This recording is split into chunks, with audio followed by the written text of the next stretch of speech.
Welcome to the February 24th meeting of the MCCSC Board of School Trustees. We ask that you come to order. We'll start with the celebration of success. This is a time set aside to celebrate members of our school community. Ms. Harmon? Thank you, President Cooperman, Dr. Winston, Board of Trustees, and community members. It's my pleasure to share this month's Excellence Spotlight, and we have quite a number of people to honor tonight.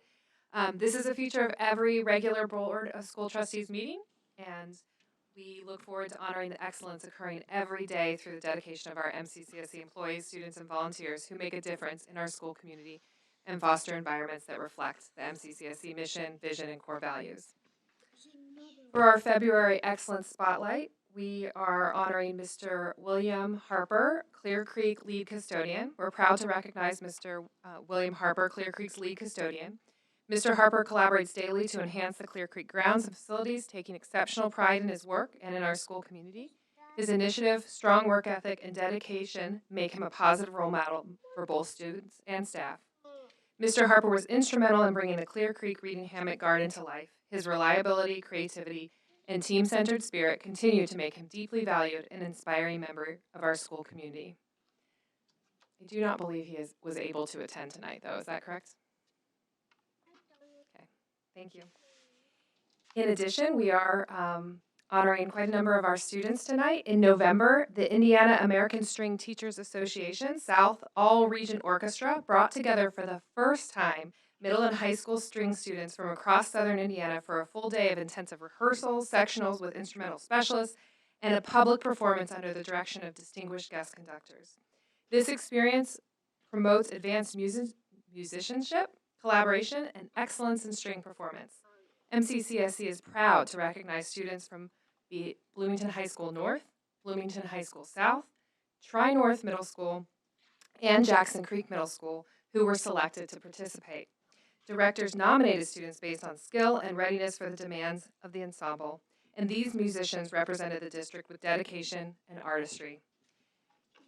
We're here to recognize them tonight. From Jackson Creek Middle School, Sadie Evans, Quinn Hightower, Juniper Seek.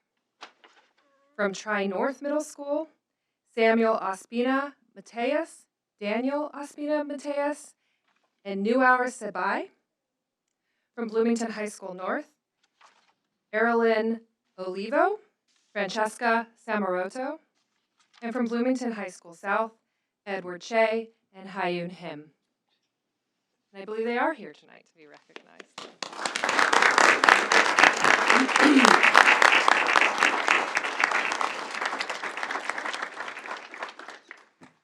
Would the students who Ms. Harmon just called please come forward? Their collective faces all at the same time.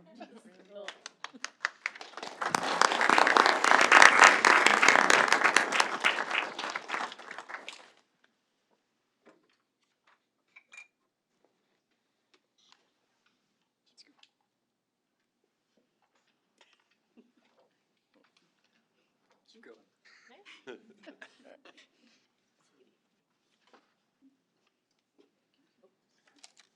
Come on this way.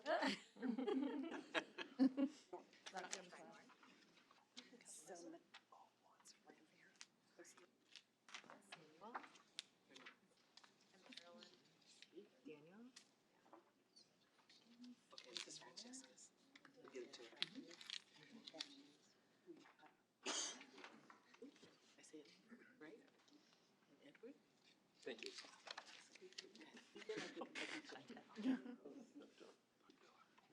I have a couple of People in the front. Can a couple of you come in a little bit and just kind of bend down a little bit? Great,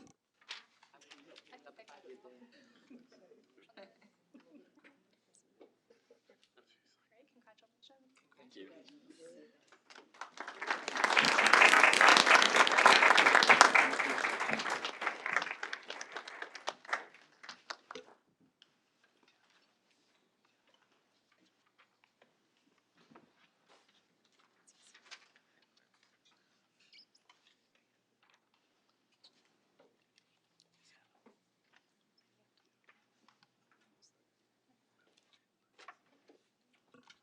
Thank you so much. Any member who is recognized tonight is free to go unless they'd like to stay for our full meeting. Thank you.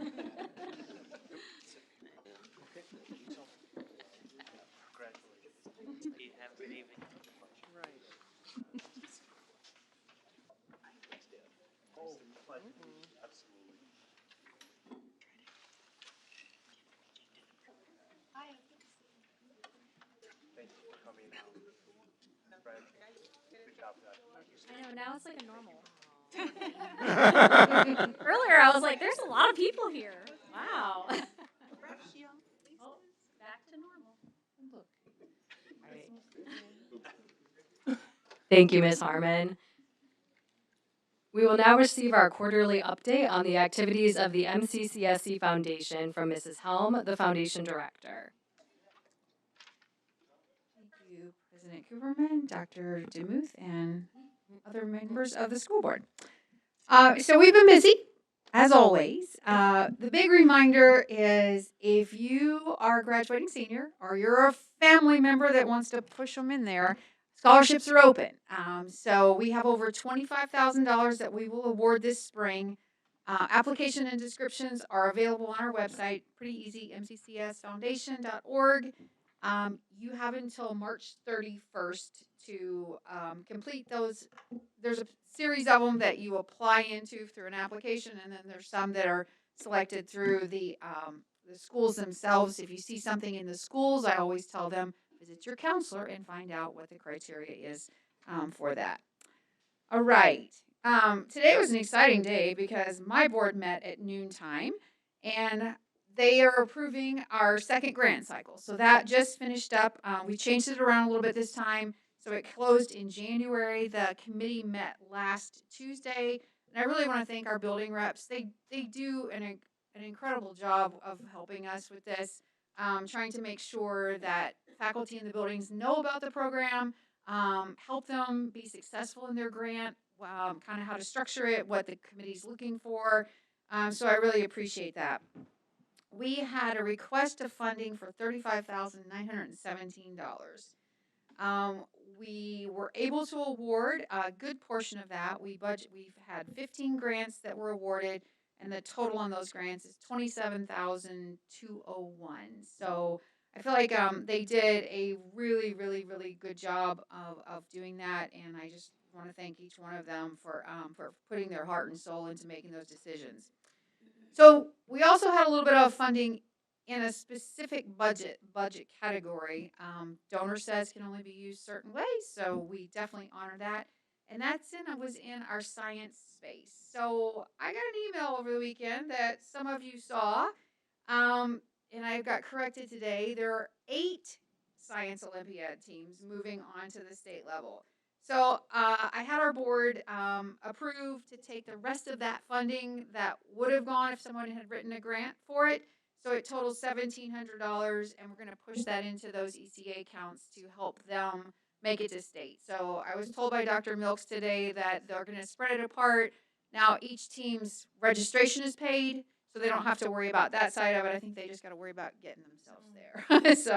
So anyway, we're happy to do that, and that gives us our total grant funding for the year at $71,582 this year. So we're really proud of that.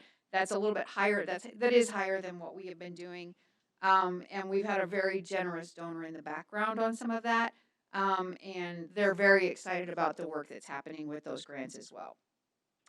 GEMS is coming up, Girls in Engineering, Math, and Science. This is a partnership between the foundation and the corporation, so I give that committee all the accolades because they're doing the heavy lifting. I'm just finding the money.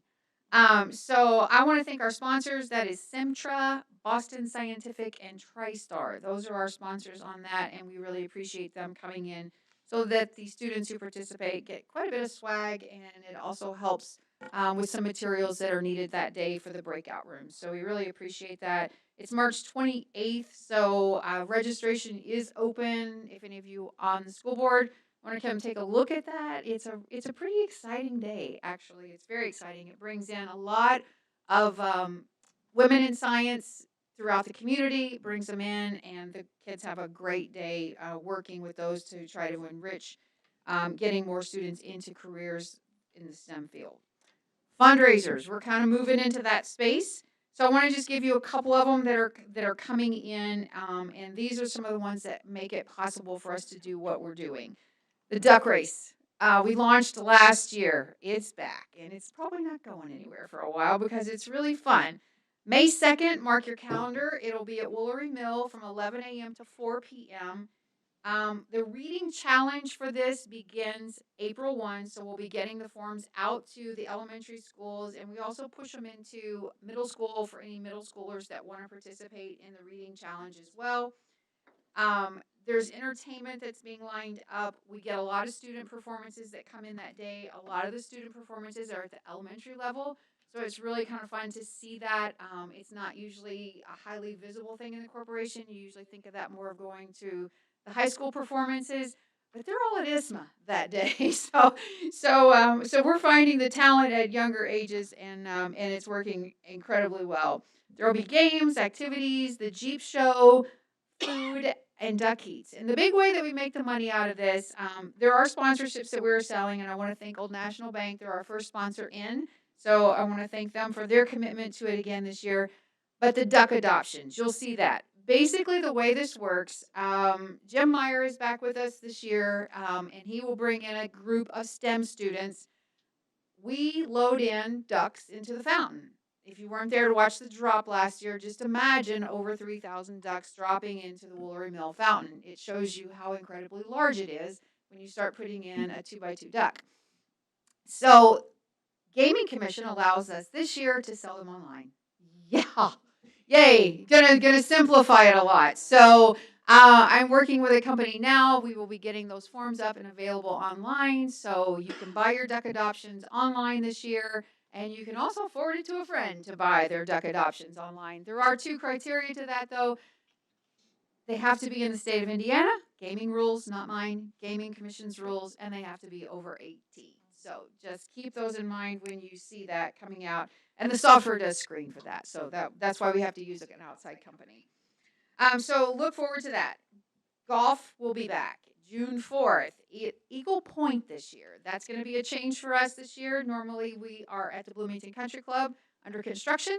So we're going to take this out to Eagle Point and have a great time. A lot of information coming forth for that, but keep that on your calendar for June 4th. Thank you, and that's my report. On behalf of the board, thank you, Mrs. Helm. I really enjoyed the duck race last year, so I'm looking forward to it again this year. Now is our time for public comment. Did we get no? Okay, we just kidding. There is no public comment. So now for our consideration is the consent agenda that includes the following: minutes from the board meeting held on January 27th, 2026. Memorandum for the executive sessions on January 31st and February 10th, 2026. Overnight out-of-state field trips. Financial report, January 2026. Appropriation balance report, January 2026. Register of claims, February 24th, 2026. Payroll register and payroll claims, January 2026. Request to declare as surplus and authorize disposal of out-of-date items. Do I have a motion regarding the approval of the consent agenda? So moved. Do I have a second? It's been moved by Ross and seconded by Asia that we approve the consent agenda as presented. All those in favor of approving the consent agenda signify by saying aye. Aye.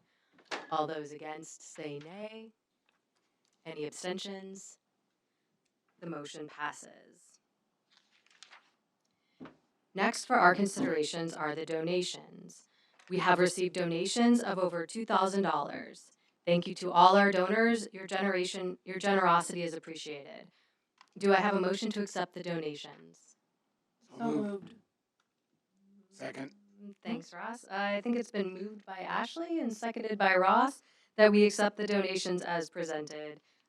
All those in favor of approving the donations signify by saying aye. Aye. All those against say no. Any abstentions? Motion carries.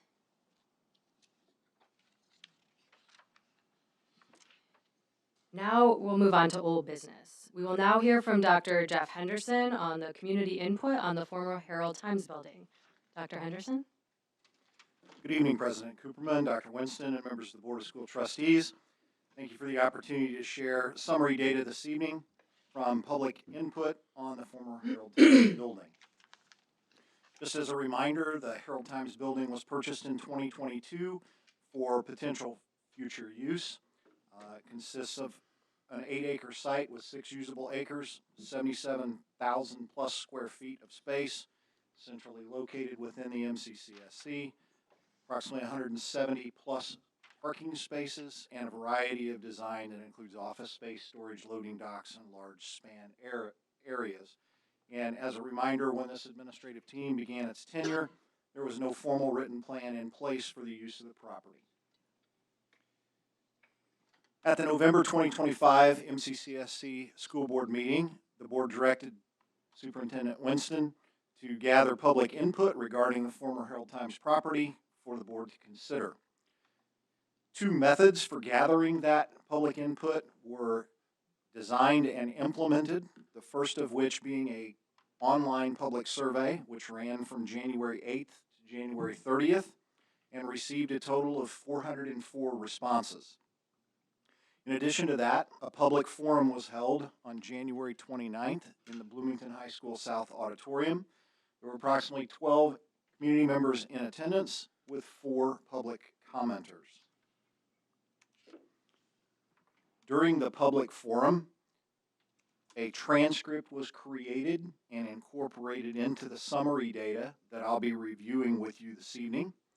Again, 404 online responses and 4 in-person responses for a total of 408 represented in the data. Prior to the public input opportunity, we provided information to the public about the building, and that same information was linked with the online public survey for respondents to be able to reference prior to submitting their responses. Both the survey and the forum consisted of 2 open-ended questions that were intentionally designed to be open-ended to allow natural themes from respondents to occur. The first question or prompt that was asked was, what do you think would be the best use or uses for this building? And then the second one was, is there anything else you'd like the board to consider as they evaluate options for this property? Again, 408 responses combined between those 2. On the slide before you now is the affiliations that were marked by the 408 respondents. And it's important to point out that a respondent could select more than one affiliation. 54% of the respondents indicated that they were a parent or guardian of a current MCCSC student. 13% identified as an in-district community member. 8% identified as a parent or guardian of alumni. 8% identified themselves as MCCSC staff members. 8% identified themselves specifically as MCCSC teachers. 4% alumni, 2% students, and 2% identified in other categories, in the other category. There was one individual who, 1% of individuals identified themselves as out-of-district community members.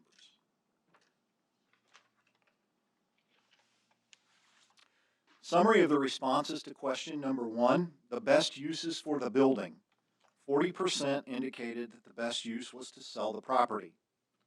18% indicated educational programs and services should be built into the facility. 14% indicated sports facilities, 10% indicated community or social services, and 7% listed administrative or operational usage, and 6% indicated career and technical education. And the other responses totaled 5%, but they were unable to be tightly categorized into a single theme and therefore listed as other. In the next set of slides, each word cloud will utilize a linear scale with a floor of 12-point font and a ceiling of 42-point font. where font size is directly proportional to the number of times each verbatim word or phrase appeared in that theme's survey response, ensuring that visual differences between words accurately reflect real differences in how they were mentioned, how often they were mentioned. This method was chosen for its unbiased way to represent community input. So as we look at theme number 1, again reminding you that 40% of respondents indicated that selling the property was the best use of the property. You'll notice that the word cloud is dominated by teachers, money, funding, salaries, with the overwhelming number of respondents wanting the proceeds directed to staff compensation and to achieve financial balance. Reminding the community and the board previously presented information about the sale of the property, there are several considerations that would need to be made. First and most importantly is the state code and procedure for property sale, which appears on the right-hand side in the box there.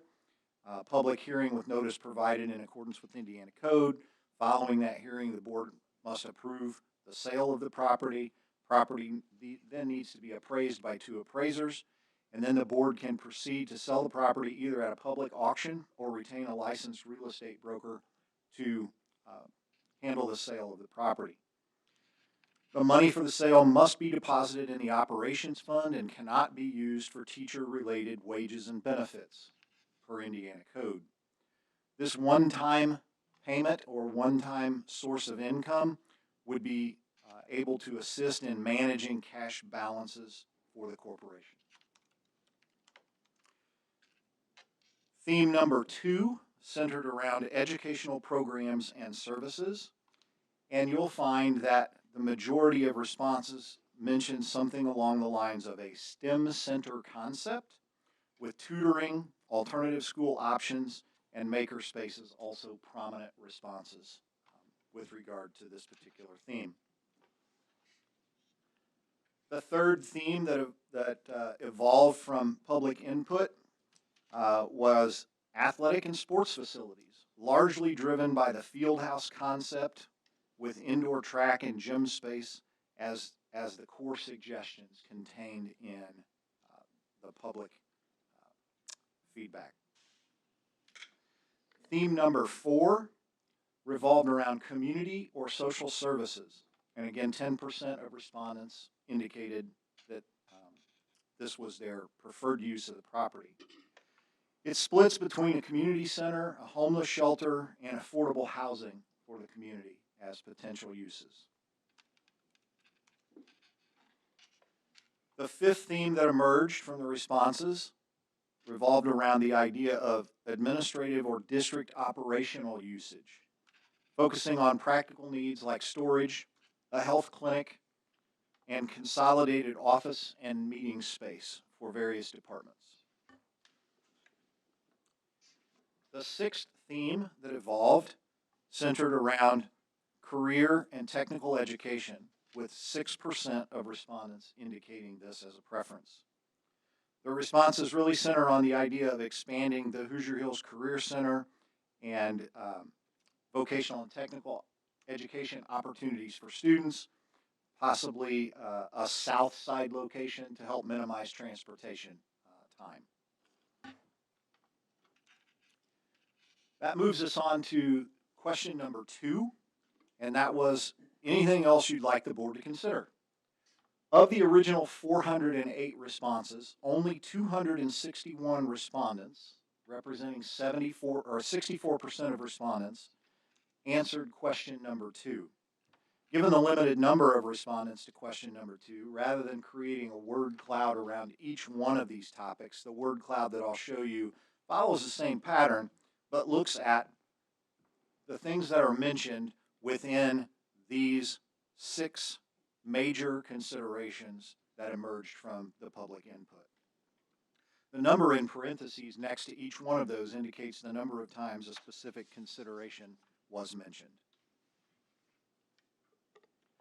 So in this word cloud, again, it utilizes the same design, a 12-point floor and a 42-point ceiling for the font size. you'll see that it centers around the concept of money, students, teachers, community, pay, selling it, staff, renting, and referendum are words that tend to jump out in this theme. Again, I'd like to thank you for the opportunity to gather public input and provide it for your consideration here at this evening's board meeting. Our administrative team stands ready to take whatever next steps the board directs us to take. Thank you, Dr. Henderson. Do I have any questions or comments for Dr. Henderson from the board? I don't for Dr. Henderson directly, but I do for Mr. Irwin. One of the excuse me, one of the concerns the community mentioned there were costs of renovation, et cetera, if we were to choose to do something creative with that building. Would doing that limit our ability through the bonding that we approved last fall? Would it limit our ability in the future to do the needed improvements, maintenance, repairs, et cetera, on our existing student-centered buildings? I believe it would. And I say that with this context. Our debt service fund has a finite ability to fund projects. As we stay within the constraints and as we manage the ask of the community to fund the debt service fund. If we were to do $35 million worth of renovations to a building like that, that would delay the timing of which we'd be able to bond for in the future improvements of other buildings. Okay, thank you.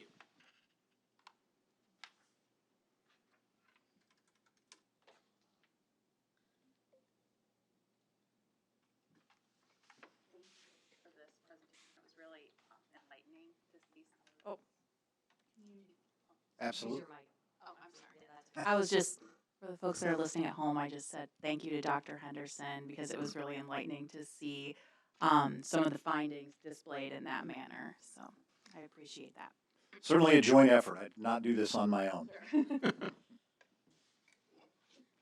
Dr. Henderson, you said, if I recall correctly, you said about 40% of the respondents suggested selling the property, and maybe another 10% suggested that it be used for some kind of community or social services purpose. Would it be fair to say that that 10% of community and social services are not things that the school corporation would do? So in my mind, I'm thinking I would sort of lump those together, that 40% and that 10% into sort of suggestions that the building be used for something not related to the schools. I would agree with the fact that many of the items that were mentioned under community or social services are not the direct responsibility of a public school corporation to provide. Thank you. We're not typically building homeless shelters and providing housing services to the community as a part of what we do as an organization. Thank you. So effectively, that puts us about 50-50 split then. Yeah. It seems like that to me. Yeah. Okay.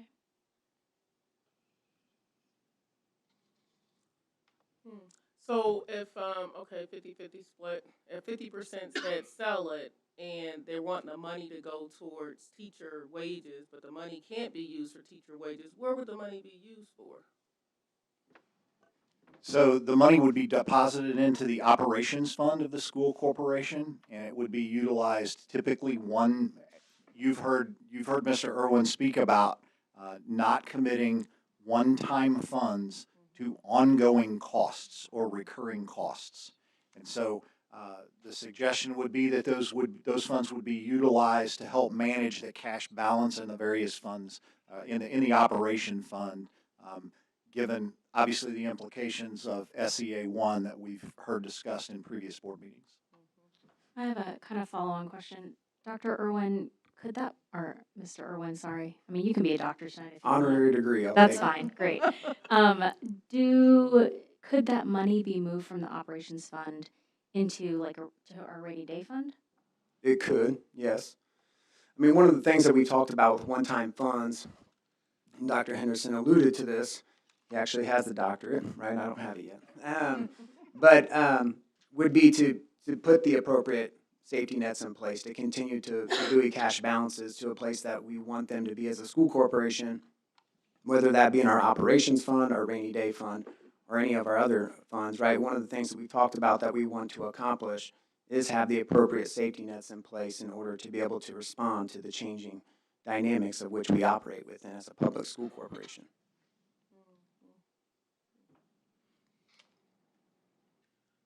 This was, I think, implied in Ross's question, but I just want to make sure that we clarify. Again, I think implied in Ross's question was that the building can't be used for most of these purposes as it is, and so we would need to use money from our debt services fund to improve it before we could use it in any other way than it's currently being used. Would that be correct? That's correct.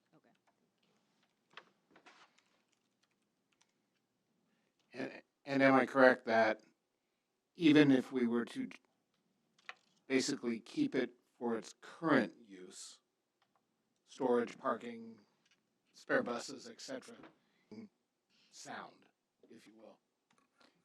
I know there's some roof. That is correct. There are some concerns over the condition of the roof. Okay.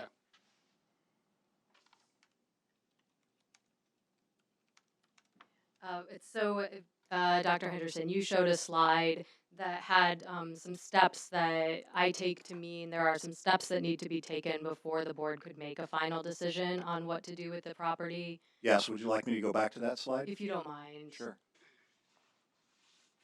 Thank you. Yes, located on the right side of this slide. The first step is that there must be a public hearing and notice provided in accordance with Indiana Code 5-3-1. And then following that hearing, the board has to approve the sale of the property. The property would then need to be appraised by 2 appraisers. And then the board would have 2 options with regard to the sale of the property: public auction or engage the services of a licensed real estate broker to handle the sale. This question is probably for our attorney, Ms. Deweese, and Superintendent Winston. Have the public forum that we held, does that meet the criteria for under step 1 for the statute? It does not. Okay.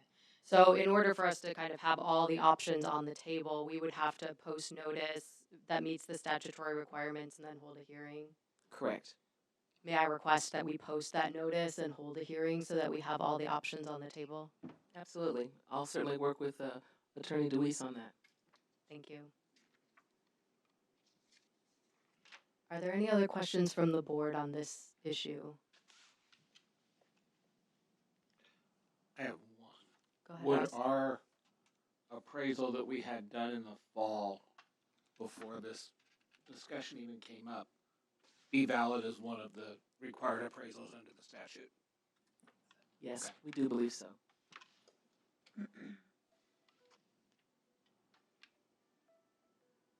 Thank you, Dr. Henderson. Absolutely, thank you. Mr. Irwin and everyone who helped to answer our questions. Sure. Thank you. Next for our consideration is the personnel report. Do I have a motion to approve the personnel report as presented? So moved. Second. It's been moved by Ashley and seconded by April that we approve the personnel report as presented. Dr. Henderson. Thank you, President Cooperman, Dr. Winston, and members of the Board of School Trustees. This evening, I would like to call to your attention the following retirements. Julie Ann Olson. Ms. Olson has been with MCCSC for the last 29 and a half years, most recently serving as a grade 6 teacher at Highland Park Elementary School. Wendy Tamburino. Ms. Tamburino has been with MCCSC for the last 30 years, most recently serving as a grade 6 teacher at Benford Elementary School. And last but not least, Mary Wicker. Ms. Wicker has been with MCCSC for the last 40 years, most recently serving as a hearing impaired teacher at Fairview Elementary School. Altogether, the retirees presented this evening represent a combined total of 99 and 1/2 years of service to our school community. On behalf of MCCSC, I would like to extend a special thank you to all of these individuals for their many years of dedicated service and wish them well in their next adventures. At this time, I request that you please approve the recommendations as presented in your board packet in the personnel report. Thank you, Dr. Henderson. Do I have any comments from the board? I just want to wish Miss Olson well. Both of my kids have had her in one capacity or another, and she's a wonderful person, and we will really miss her dearly over there. She's done a lot of really great things for our students.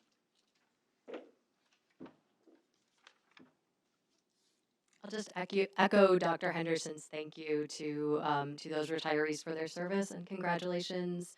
Best of luck on their next adventures. All those in favor of approving the personnel report signify by saying aye. Aye. Against, say no.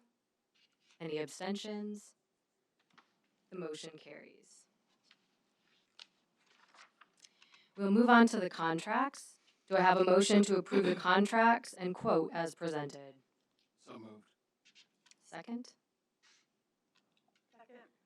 It's been moved by Ron, seconded by Aaron Wyatt, that we approve the contracts and quote as presented. Mr. Irwin? Yeah, thank you. So all the contracts have been reviewed through our process and they're set for your approval. There are two that I feel like are more noteworthy tonight that I wanted to call attention to.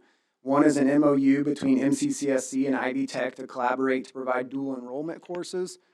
The MOU allows direct billing to MCCSC for any fees approved for dual enrollment courses taken through Ivy Tech, and all costs are paid for through the 2023 referendum fund.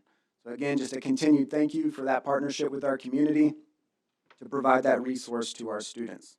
The second is the agreement with Apple. This is for device replacement for teachers. This is a planned expense to the 2025 lease rental bond, as noted in the board packet. So with that, I recommend all contracts and quotes as presented. Thank you, Mr. Irwin. Are there any comments from the board? All those in favor of approving the contracts and quote signify by saying aye. Aye. Against, say no. Any abstentions? The motion carries. Next for our consideration is the Early Childhood Initiatives, Resolution 2026-05, and the Provider Agreement. Do I have a motion to adopt Resolution 2026-05 and approve the Provider Agreement as presented? So moved. Do I have a second? Second. It's been moved by Ashley and seconded by Tiana that we adopt Resolution 2026-05 and approve the Provider Agreement as presented. Ms. Harmon? Thank you. It is recommended that the board adopt Resolution 2026-05, the Early Child Initiative, and the Provider Agreement as presented in your board packet. I so recommend. Any comments from the board?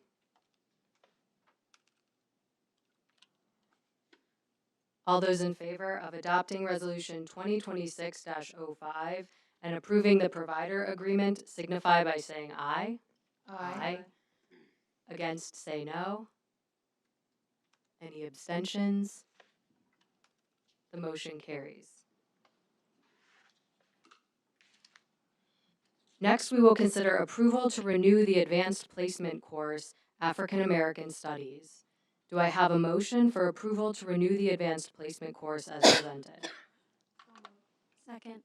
It's been moved by Aaron Wyatt and seconded by April that we renew the Advanced Placement course, African American Studies as presented. Ms. Harmon? Thank you again. Background, the Indiana Department of Education allows schools to offer courses that are not included on the state-approved course list by applying for a non-standard course waiver. The Board of School Trustees approved Bloomington High School North's request for a pilot program for offering AP African American Studies in October of 2023. Bloomington North applied and received a non-standard course waiver to offer this AP course. The course is now up for renewal. Tonight, Bloomington High School North seeks to renew AP African American Studies with the Indiana Department of Education as part of its elective social studies curriculum. This course is well received by students and provides meaningful opportunities to deepen their knowledge, understanding, and perspective.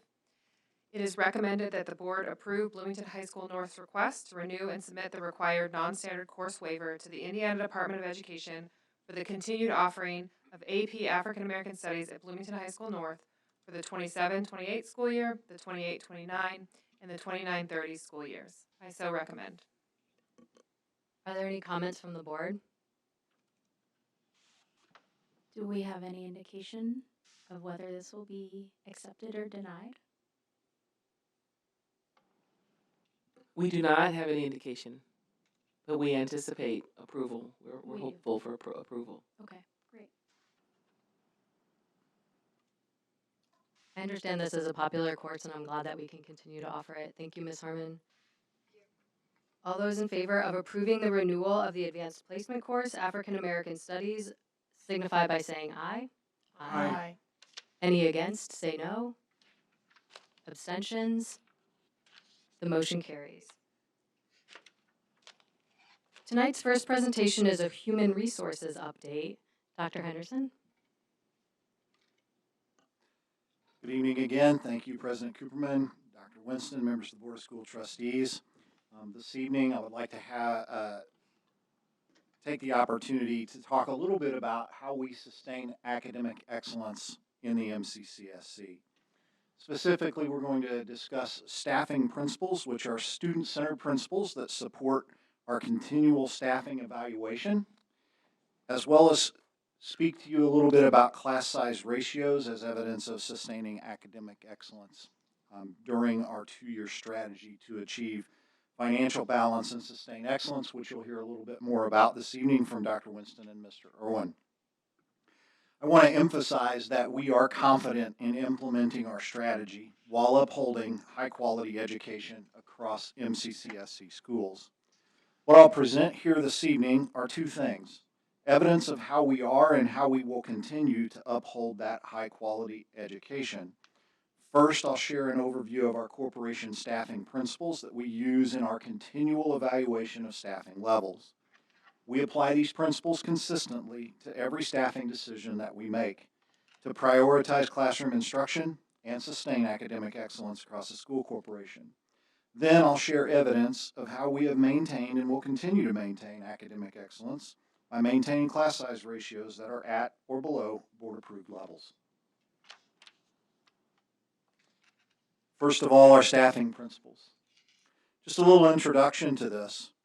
As we continually evaluate enrollment, funding, and expenses, the principles I'll share with you here this evening help us ensure that staffing decisions are made within a clear and consistent framework, are thoughtfully considered, and aligned to our instructional and operational priorities, and minimize classroom impacts wherever possible.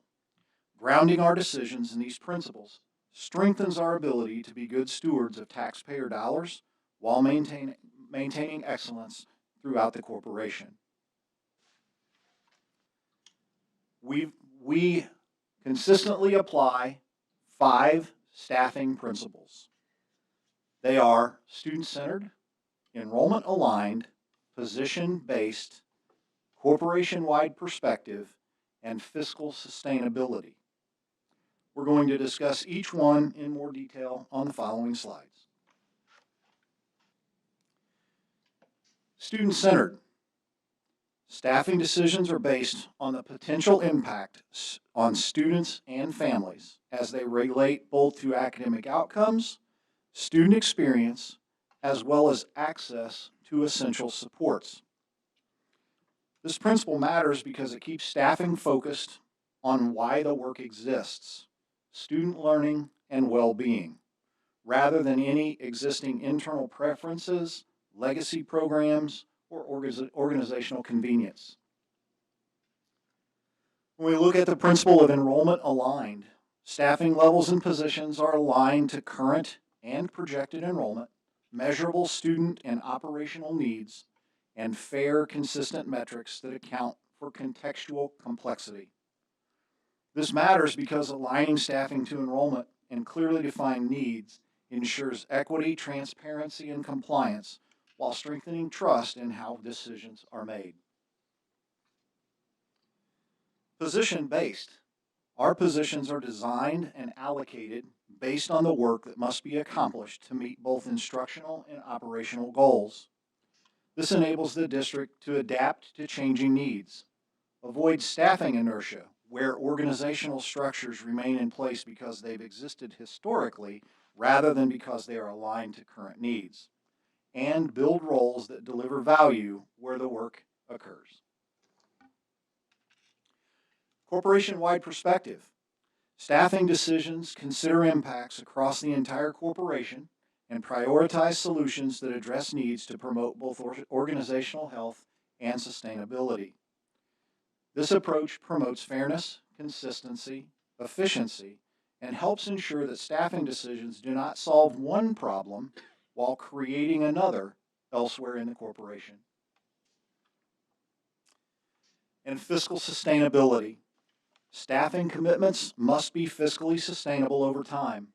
They must align with instructional and operational priorities, and they must serve the needs of our community as well as demonstrate added value. This ensures that staffing decisions can be maintained beyond a single budget cycle, do not rely on one-time funding, and support the long-term stability and effectiveness of our organization. So those 5 principles are constantly referenced every time we make a decision about a position in the organization, regardless of department.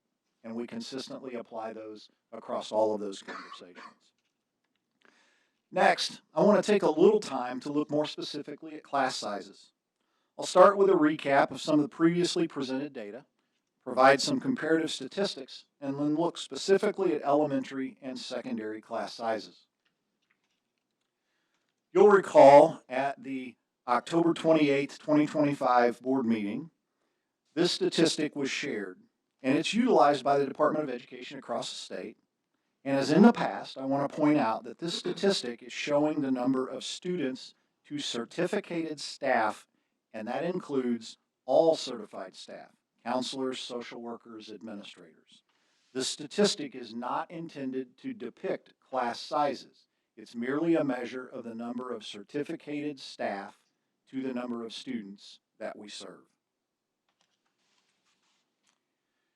In comparison, when you look across the surrounding area as well as school corporations that are similar in size to MCCSC, we happen to be the lowest in that ratio. Fiscally, that's not good. The lower it is, the lower that number is, the more money we are spending per student. So in the previous slide, you saw a number of 13.4. That is this year's self-calculated statistic after position control. You'll notice that that 13.4 is still lower than the surrounding schools and similar sized schools.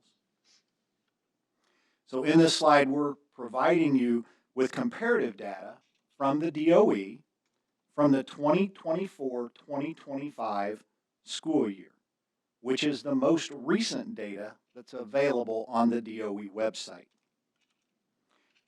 At that time, prior to our 2-year strategy being initiated to bring fiscal balance to the organization, we were at 12.6. So that number was trending in the wrong direction for fiscal sustainability. So I've mentioned before that the Human Resources Department monitors enrollment counts on a regular basis, especially during the first few weeks of each school year and at the start of new semesters when transitions are most likely for families.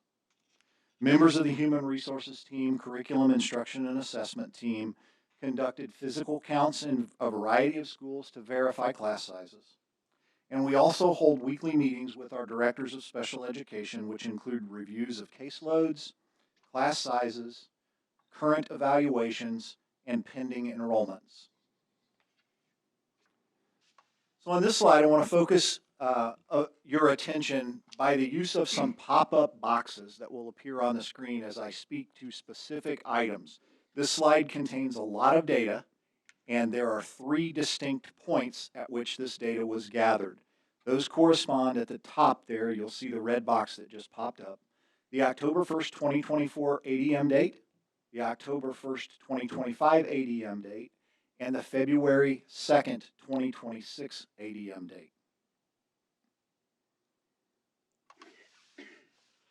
Inside this red box, you will notice the average size of our pre-K classrooms by building across our elementary schools. I only brought the red box up on the left-hand chart, but the column is the same on all three charts, just at the different dates I mentioned just a moment ago. Okay.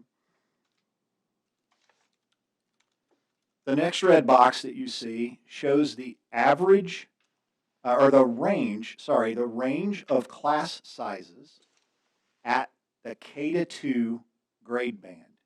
And the reason why K-2 was chosen was specifically because of the configuration of Rogers-Benford. Rogers is a K-2 building, Benford is a 3-6 building, so we wanted to be able to compare across all buildings like data.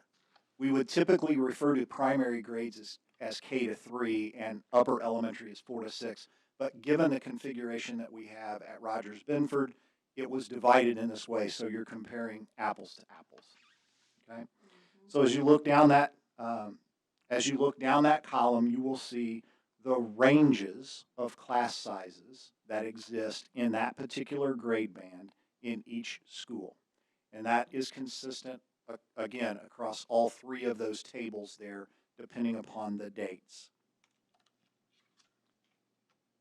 The next column will show you the range of grades 3 through 6 in those buildings. And the next column will show you the average class size K-6. Pre-K has been taken out of that. And that average across class sizes, or across K-6, is looking at every class in that building and creating the average. And so you'll notice next to the school name, in parentheses, a number. That number represents the number of K-6 regular classrooms that were in that building at the time of this calculation. Okay? So you'll notice if you look at the October 1st, 2024 ADM date, that chart there on the left, Arlington had 14 K-6 classrooms at that time. If you look at the next table over, staying on the Arlington line, on the October 1st, 2025 ADM date, they had 12 K-6 classrooms. And then if you look at the February 2nd, 2026 ADM date, you'll see that they still have 12 K-6 regular classrooms. So that will show you the number of classrooms that factor into the average calculation. The last thing I'd like to draw your attention to is the corporation average for elementary classes K-6, found at the bottom of that average K-6 column. It's important to point out that that is not an average of the averages. That is taking every K-6 classroom and calculating the average based on class size. Okay, so it's not diluted by taking the average of averages. Okay. So the next thing I would like to do is look at this data in a slightly different way. This is, again, looking at those same ADM count dates, and you'll notice that the ADM K-6, the number is included there below those dates. So on October 1st, 2024, our K-6 ADM count was 5,056 students. On October 1st, 2025, it was 4,942 students, and on February 2nd, it was 4,932 students. Okay. Located in this column, you'll find the board approved class size average ratio for a particular grade band. In the next three columns, again, I'm only highlighting the first column, but the data is the same in the next two columns. You will see the range, the class size range for that particular grade band, and you will then see in parentheses the average size of that particular grade band across the district. Again, that is not averages of averages. That's looking at every pre-K class, every kindergarten class, every first grade class to get that average. Okay.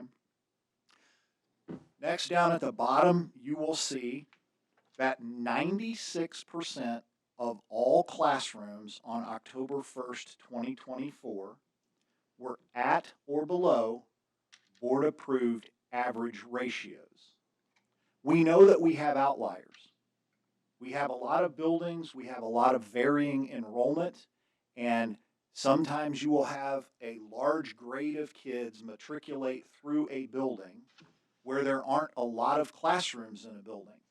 The larger the building and the more classrooms that you have that serve a specific grade, the easier it is to spread students out and the less likely you are to have a split grade classroom.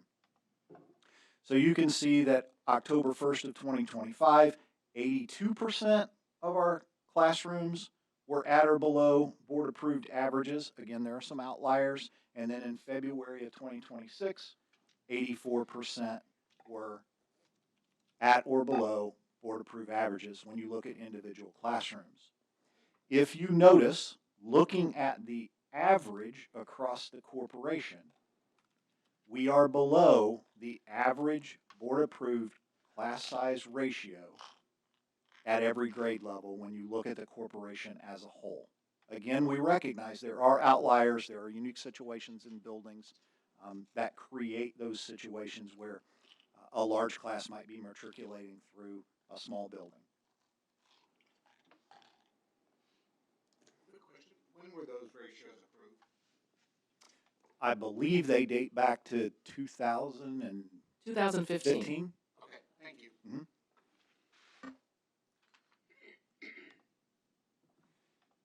Let's slice this data a different way. Let's do some comparison between straight grade classrooms at the elementary and multi-grade classrooms at the elementary, and look where we stand. Across the top, you will see there were 21 pre-K classrooms across the corporation, 31 kindergarten classrooms across the corporation, straight grade. And by straight grade, I mean the only grade level of student in that classroom would be a kindergarten student. Okay?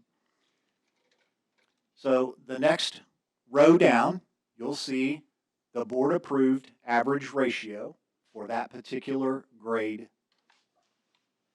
You will then see the current average by that grade level across the corporation as a whole.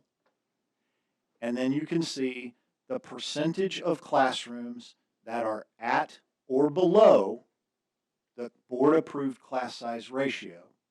And finally, you will see the range of varying class sizes across the corporation at those particular grade bands.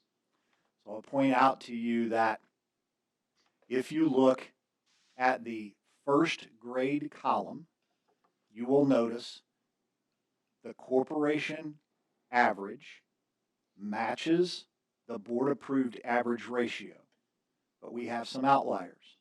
We have a class as small as 15 and a class as high as 25. So that's just a little bit of insight into how you look at this particular data and how it compares to the board approved average class size ratios. So when you look across the corporation as a whole, 84% of all pre-K to 6 classrooms are at or below board approved ratios. Next, let's take a little look at split grade classrooms. It's important to note that we don't have nearly as many split grade classrooms as we do straight grade classrooms across the corporation. And again, split grade classrooms occur likely when you have a small class size in a particular grade level or an odd break in class sizes at a particular grade level where a grade band is then combined to create a classroom that is closer to the average. So again, when we look at the class size board approved average ratio, I am looking at the lowest grade in that band. So when you look at a kindergarten through 1 split classroom, I'm citing the kindergarten board approved ratio, not the first grade board approved ratio. Okay? Again, you'll notice, as I said before, there are very few of these. So if you have any of them that are above the board approved ratio, average ratio, it has a dramatic impact on that percentage number that you'll see below.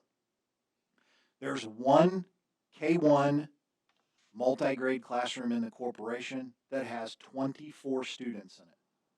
So 0% of our K1 splits are at or below the board approved ratio because it has 3 more students in it than a regular kindergarten class. Okay? And you can see the percent at or below across the board there. Down at the bottom, you can see the range in those multi-grade classrooms. And 83% of all multi-grade classrooms are at or below board approved ratios.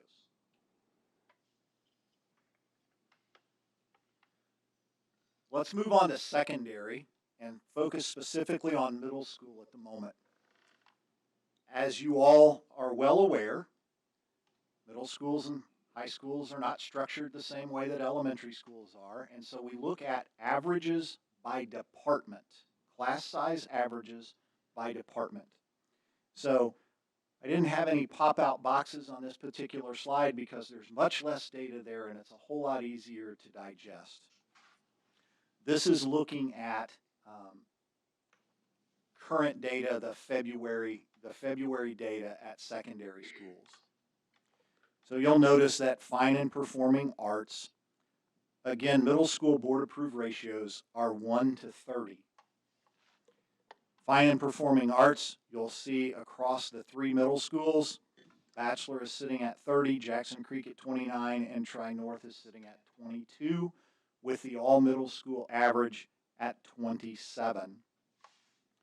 You'll notice that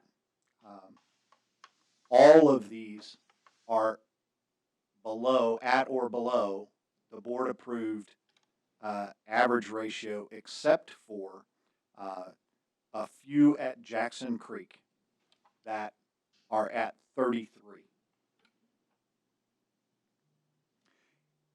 It's also important to point out that just like we have in the middle school or in the elementary schools, we have it at the middle schools and high schools outliers, things that impact the average in different ways.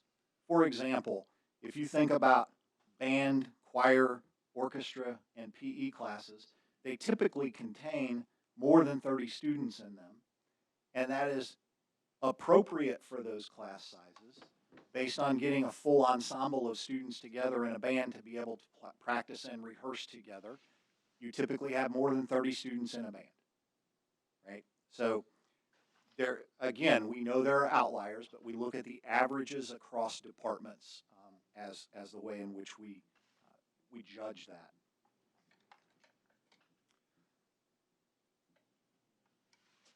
Let's move on to the high schools. And again, broken down in the same way by departments. All 4 of our high schools are represented there. Bloomington Graduation School, the Academy, Bloomington High School North, and Bloomington High School South, as well as calculations for all 4 of the high schools, what the averages factor out to be if you combine all of them. And then if you separate out Bloomington High School North and Bloomington High School South as the comprehensive large high schools, we have a 1 to 30 ratio at those large comprehensive high schools. At the Academy, we have a 25 to 1 ratio, and at BGS, we have a 15 to 1 ratio. 75% of all classrooms at the secondary level are at or below board-approved average ratios in the 25-26 school year in our February data. Again, those same comments about outliers for large class sizes in band, choir, orchestra, some of those large ensembles, PE classes, those kinds of things. Large group study halls might impact that if they're coded as other in Skyward in that other category down at the bottom.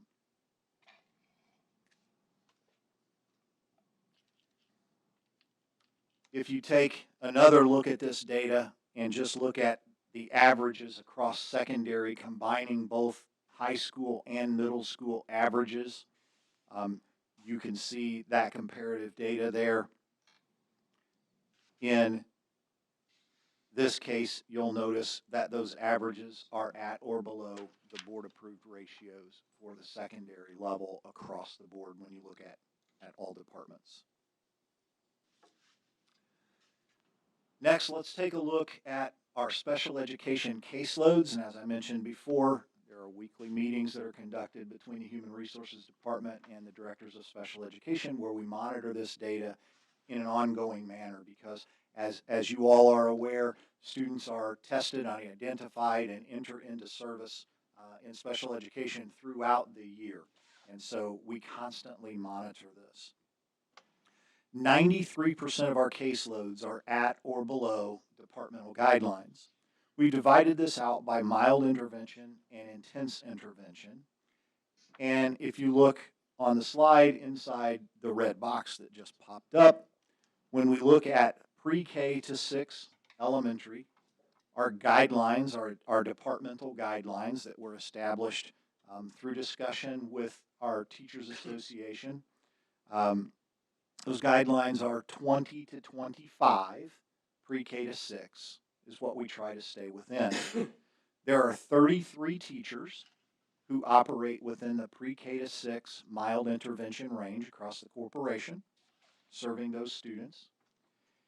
And their average caseload is 20, and 88% of all pre-K to 6 caseloads are at or below guidelines, and the largest pre-K to 6 caseload is 28, just for your information.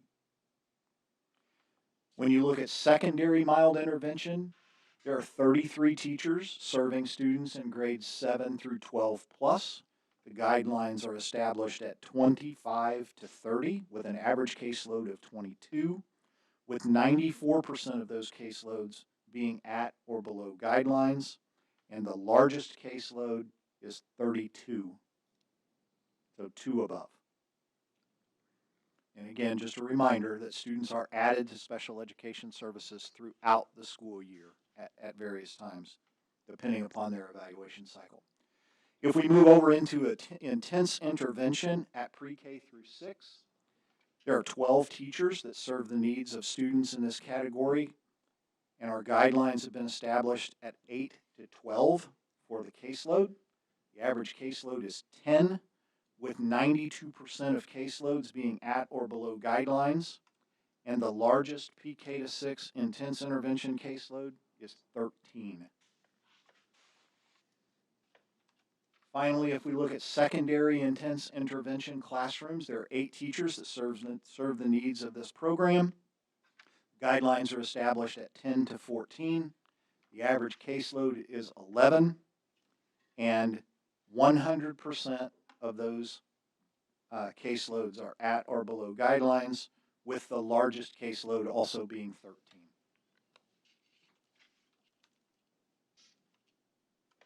So, in summary here this evening, the information that I shared with you are just a few measures of how we are prioritizing educational quality in our schools as we work our way through our 2-year strategy to bring fiscal balance and sustain academic excellence here in the MCCSC.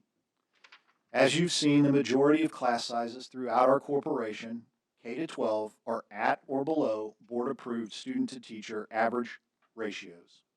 Again, 84% of pre-K to 6 classrooms, 83% of multi-grade classrooms, 75% of secondary classrooms are at or below board-approved ratios, And again, just a reminder that we do recognize there are outliers and those particularly large classrooms in band, choir, orchestra, physical education.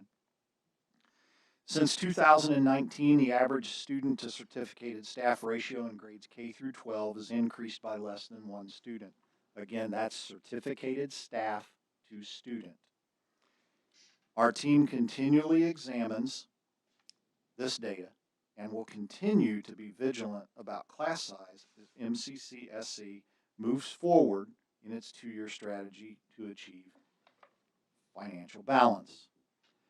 Also, elementary average class size has increased by only one student from the fall of 2024 to the spring of 2026. As the school corporation continuously evaluates staffing at all times throughout the year, our staffing principles that I covered at the beginning of this presentation provide a clear and consistent framework that ensures all of our decisions are principle aligned and sustain academic excellence in our schools. This is just one measure of how we sustain that academic excellence, and you'll hear more from Dr. Winston in her two-year strategy update. Thank you for the opportunity to present this data to you this evening. Thank you, Dr. Henderson.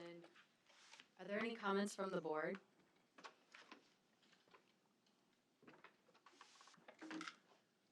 Yeah. So in some of the buildings, as we looked at elementary school numbers, some of them had some huge deltas, like from 17 to 32. Some of them, the top number was significantly smaller than other buildings where that top number was much larger. Is that something that is being discussed and through the redistricting study as well to balance that population per building?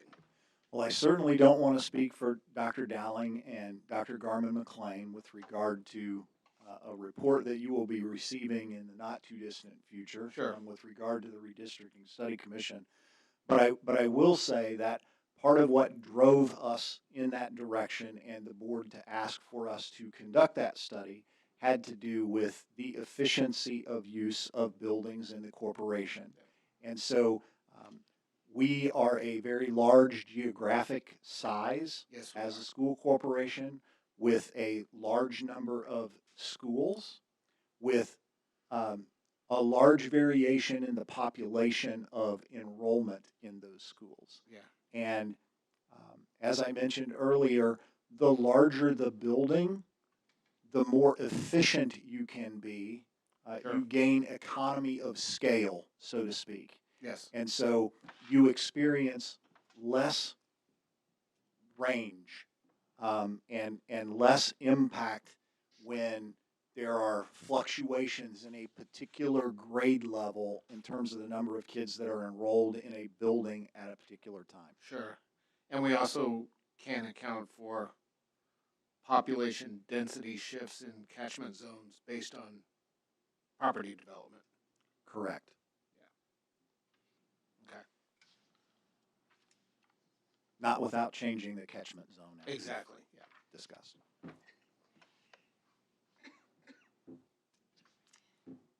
Dr. Henderson, for our classrooms where many students are attending from out of the catchment zone, like the ALPS program at Fairview or the multi-age classroom at Templeton, were those classrooms included in the numbers that we saw? Yes, they are. Okay, thank you. And when class sizes get larger, there are aides added to those classrooms, correct, at certain levels? At times. Okay. Yes.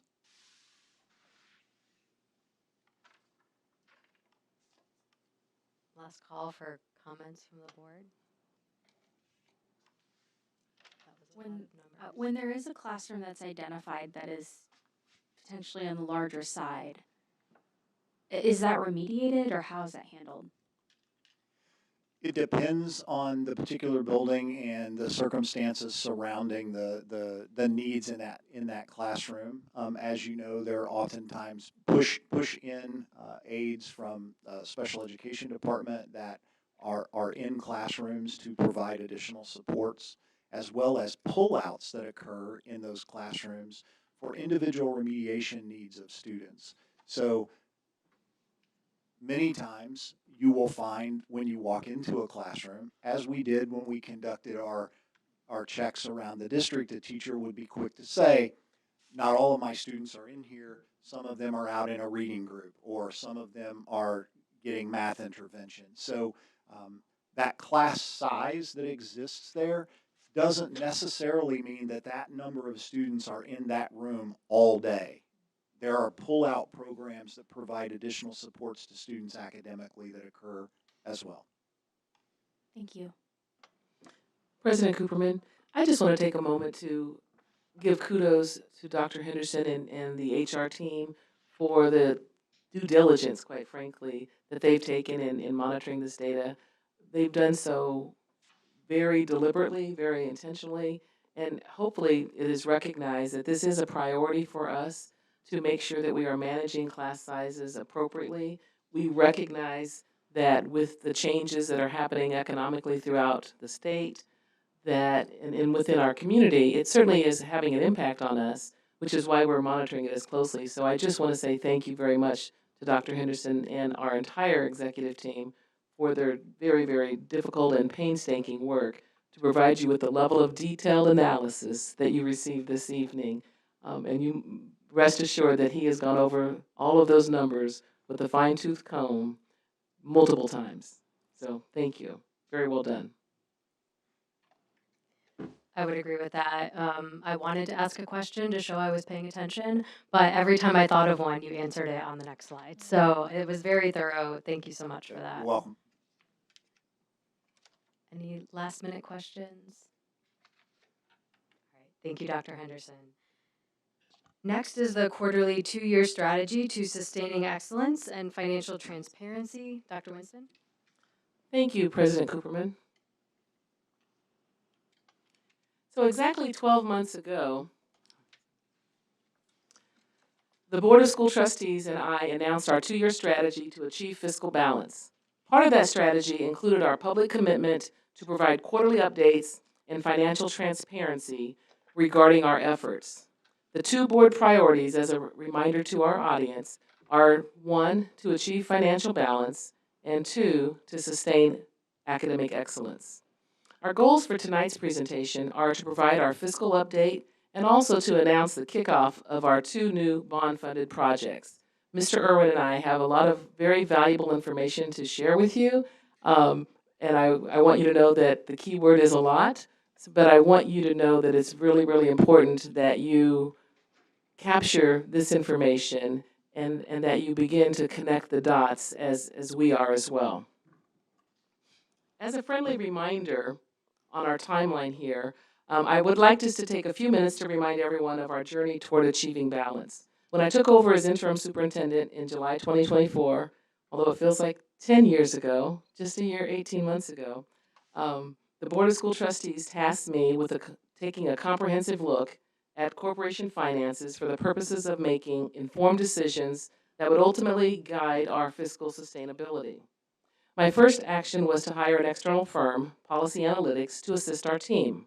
The results of our financial forecast review indicated that we needed to reduce our operational expenses and to live within our means amidst declining student enrollment and declining revenue.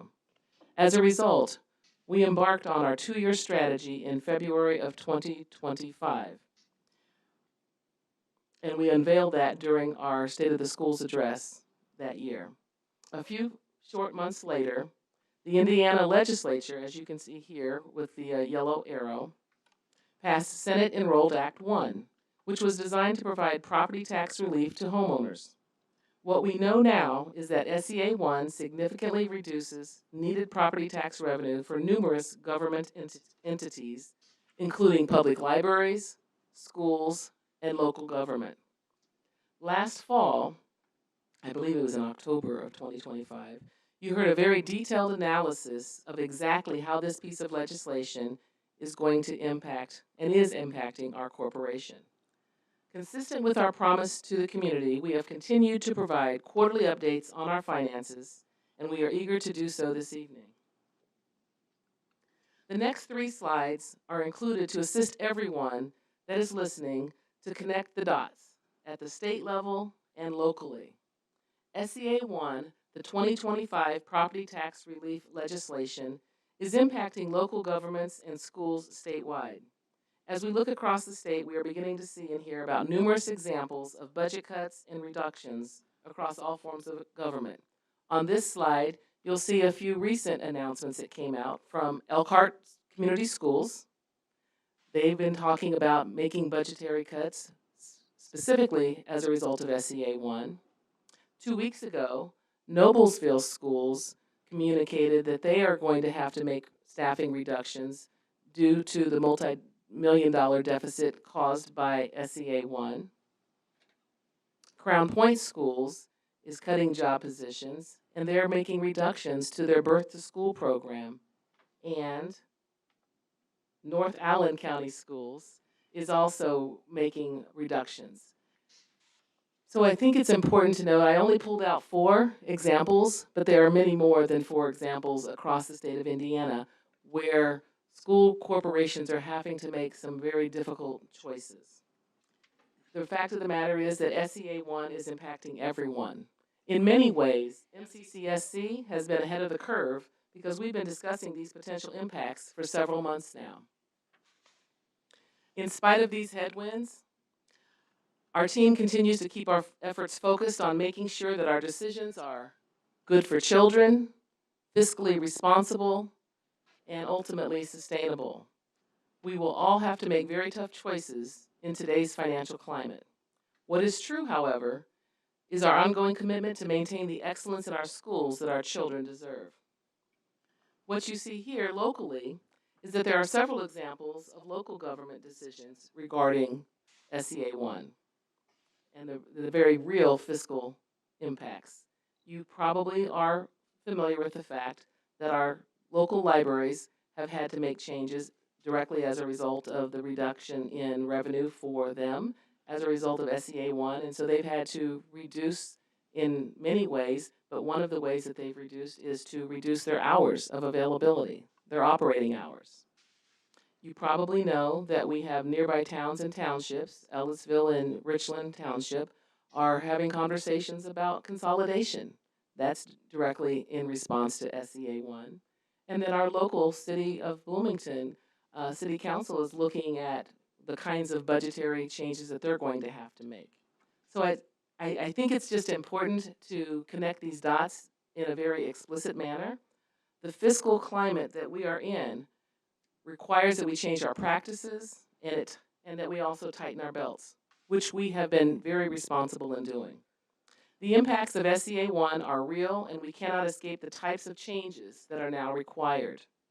In many ways, property tax relief means changing what we are accustomed to and how services are provided throughout our communities. Recently, the Indiana Business Review from the Kelley School of Business published their annual forecast for 2026. Their findings revealed significant economic stress for our community. Specifically, this report noted comparatively weak growth in economic activity in Bloomington since before the pandemic. This is evidenced by a number of key indicators. On the left-hand side, you'll see a 4.4% GDP growth in Bloomington compared to 11.2% growth statewide during the same time period. In the middle, you'll notice that local wages here in Bloomington have gone down by 6.5%, while the statewide wages have increased by 5.1%. And not surprisingly, housing affordability. A home in Bloomington is approximately 18.1% higher than the state average. Those numbers are real, and those numbers certainly impact what happens within our community and within our schools. Weak economic performance made Bloomington a negative outlier in a state that has recently beat the nation in wage and real GDP growth. Despite a challenging economic environment for higher education, Bloomington unemployment fell from 3.9% to 3.4% between August 2024 and August 2025. And we all know the hits that have been experienced by Indiana University by more than $100 million reduction, as well as Purdue. And if you look at the economic realities of those two communities, you'll see some stark similarities. It's important to note that, and you may be asking, why does this matter, and what does this mean for our schools? Well, we just looked at Bloomington's economic picture in comparison to the state on a couple of key lagging indicators. Here's why it matters. Because when families struggle with low wages and high housing costs, some of them leave. And in Indiana, when students leave, funding follows them out the door. That's why financial discipline is not an option right now. It is essential. We have to be honest about the reality that we're facing. Fewer students, less state funding, and more uncertainty from the state and federal government. Every dollar has to be managed wisely, and our staffing and our spending have to align with the number of students that we actually serve today. But here's what's just as important, and I don't want anyone to miss this part. We will not cut our way to a brighter future. The very things that make families choose MCCSC, our rich arts programs, our numerous career pathways, our early learning and pre-K programs, our AP and accelerated course offerings, our extracurriculars, and our very talented teachers and our dedicated support staff, those are the things that we must protect. Our schools are not just responding to this economy. We can help strengthen it. Strong communities build strong schools. Great schools attract families. Families grow communities. Our schools are a vital part of the economic engine of our community. That's the role we play. That's the role we want to play. And that's exactly what our two-year strategy is designed to do, to balance our finances so that we can sustain excellent schools for the future. We will be responsible with what we have and keep investing in what makes MCCSC worth choosing. We're not just balancing a budget, we're building a future. And now I'm happy to turn it over to Matt Irwin, our Chief Financial Officer, to show you exactly how we are progressing on our two-year strategy before I talk to you a little bit more about our future. Thank you, Dr. Winston. I think you'll be able to click through for me as we go through this. This is the third time that I've been able to give this financial transparency report. And again, I'm excited to sit here before you and continue to update you and the public on where we're at. This first slide builds off some of the things that Dr. Henderson and Dr. Winston are talking about as it relates to our local demographics and our changes in enrollment and paying attention to how schools are funded. And our number one source of funding is based on student enrollment. So what this graph is showing you is the difference in funding because of enrollment loss. So what it looks back to is a starting point of our October count in 2019, which was at a high water mark of about 10,897 students. And over the course of time, our student enrollment has declined as we talk about some of the various demographic factors and things going on around the state that ultimately obviously affect the schools as well.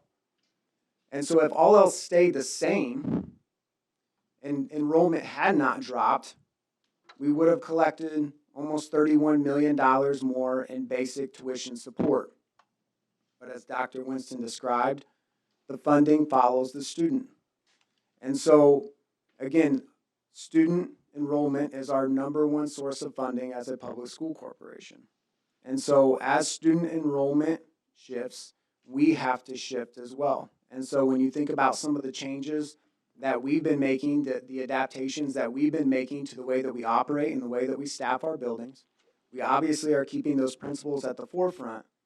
But when our number one source of funding continues to change, we need to change and adapt with it. So again, that's what this slide points to. And again, it kind of leads in as you go to the next slide. This is the slide that you've seen many times. And the way that I've set this up is that we've continued to talk about where we started from when we were talking about the implementation of the two-year strategy to achieve balance. Right? As we didn't make shifts in staffing, and as we're making shifts now, If we didn't make adjustments, here's what we were looking at. It wasn't an option. And so as we get out to 2028, what you see at the top or the bottom of those individual bar graphs are the cumulative totals, positive or negative, what was projected to happen as we move forward if we did not make any changes. And that simply was not an option. And so at the bottom there at 2028, it's over a $30 million deficit in our three largest funds. So with that, we move forward. Again, like I said, I like to remind us that's where we started. The next piece that I've continued to try to remind you of, this is an ever-changing picture. We are continuing to keep our finger on the pulse of how things are ebbing and flowing, whether that's locally, demographically, what it is that we expect future things to happen, or the implications of legislation, projections of enrollment, all of those things. And so when I show the next chart that shows our progress in balance, it reflects some of these things that I think are important to keep at the forefront. One, actual revenue and expenses through January 31st of 2026. Certification of our February 2026 student count. Again, our basic grant, our student enrollment is measured twice a year by the state. The second time for this school year was this February, and so we've certified that count, which was down approximately 108 students. We add an update to our special education grant. Within our tuition support, there are several grants, different pieces that are a part that make up our tuition support. One of those is our special education grant, where we receive funding based on the pupils that we have as with special needs, and the funding category of which those needs fall into. So our special education student count went up from this past December, from the December in 2024. So the funding in that specific part of our tuition support will go up. But what we recognize with our February count of overall student count going down, that they will then reconcile that back as well. So that's folded into these next projections. And again, knowing the demographics and what it is that's projected for our local area and the expectations for student enrollment going forward. One of the other things that we got notice of within the last couple of weeks is that we got notified by the Indiana State Pension Retirement System was that our employer contributions towards the teacher retirement fund were going up another 1% starting in 2027. So in 2026, we were notified that it was going to go up 0.6%. And then now we've been notified in 2027, it's going to go up another 1%. So in terms of just giving you a feel for what that means for us, another 1% is approximately $600,000 of extra expense just because they had raised that up, and that's to continue to fund the teacher retirement fund. So that's something that we've been notified of, and we've layered into projections going forward. We continue to talk about one-time funds because it's important that we don't let those confuse us about the path that we're on and whether or not we are finding balance. And so we have shown the planned input of the taxable GO and to support fund balances in the operations fund. We've included that in there because we know it's a one-time fund that we've actually received.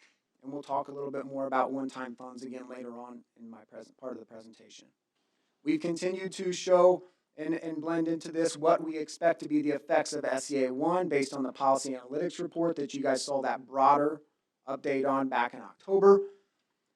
And then again, we are continuing to assess progress towards financial balance simply by we are flatlining expenses past 2026, simply because if they're flatlined and we aren't showing balance, obviously if I show increasing expenses, we're not going to show balance. So we're working towards that point, but I continue to make that point as it provides context to the numbers that you see in the next graph.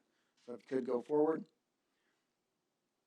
What I put with this graph, and this is laid out just like the other one, you have the individual respective fund balances inside of the bar. You have the cumulative total of those three specific funds at the top of the bar is significant progress. This is a much different picture as then in what relates to the first graph that you saw.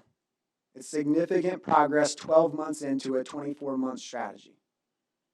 And balance is not yet achieved, but we are headed in the right direction. We're making the right decisions. We're asking the right questions as we continue to keep at the forefront the priorities that we continue to talk about here tonight. The next takeaway as you look at this is that our operations fund is moving in the right direction long term.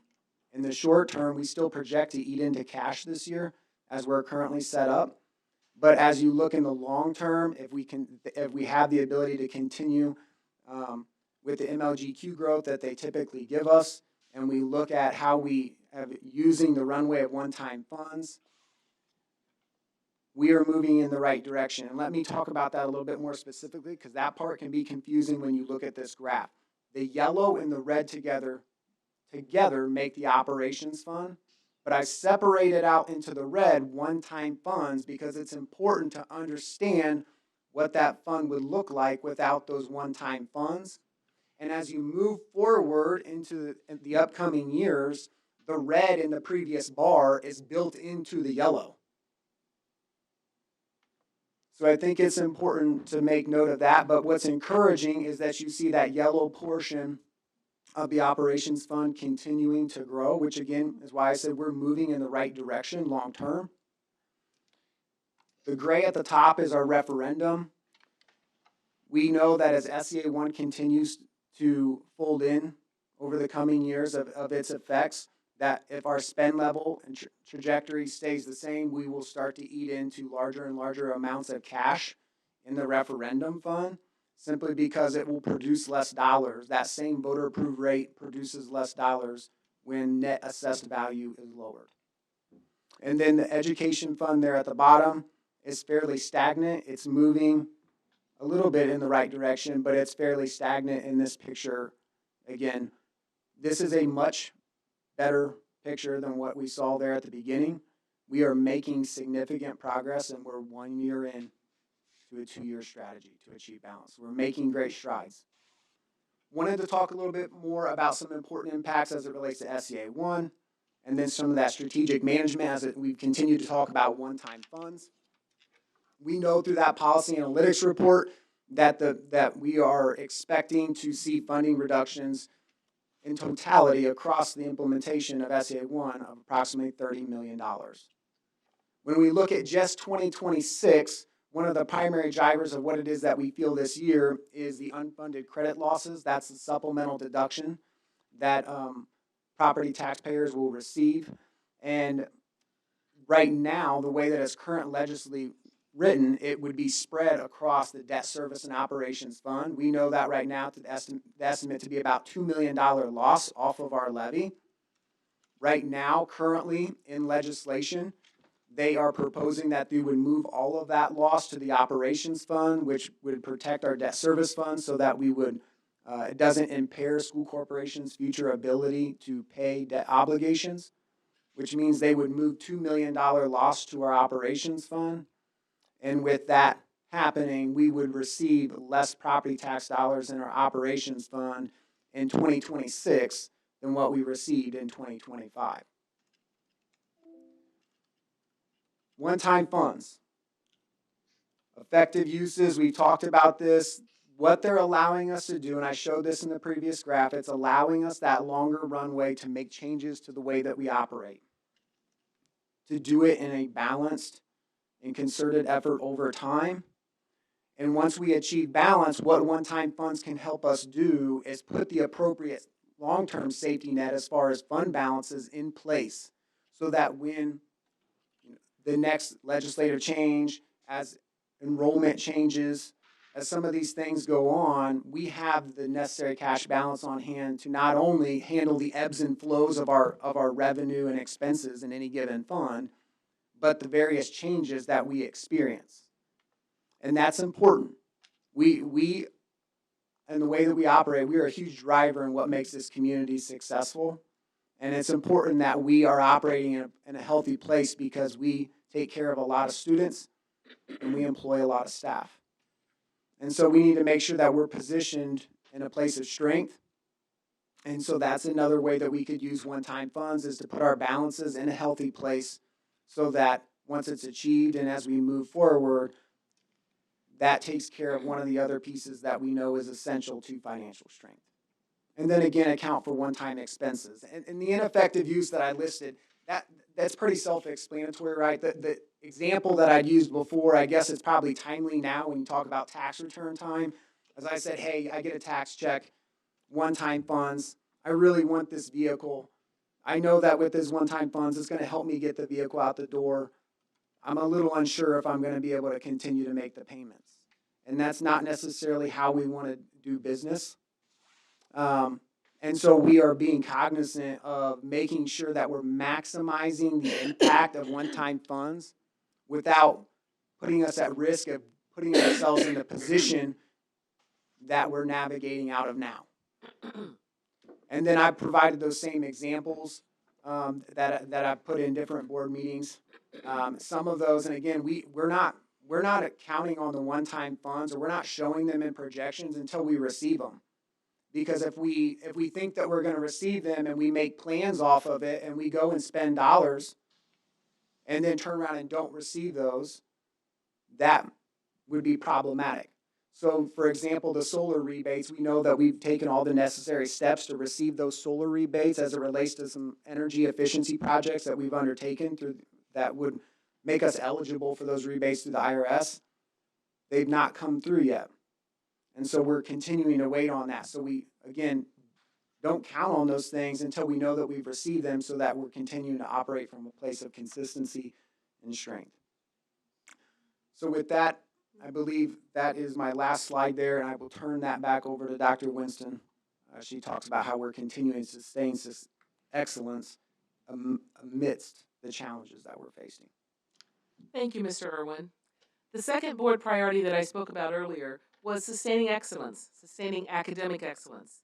That's what we focus on every day. Our corporation has numerous examples of student excellence outcomes. You saw many of those students earlier this evening when Assistant Superintendent Harmon introduced several of our students.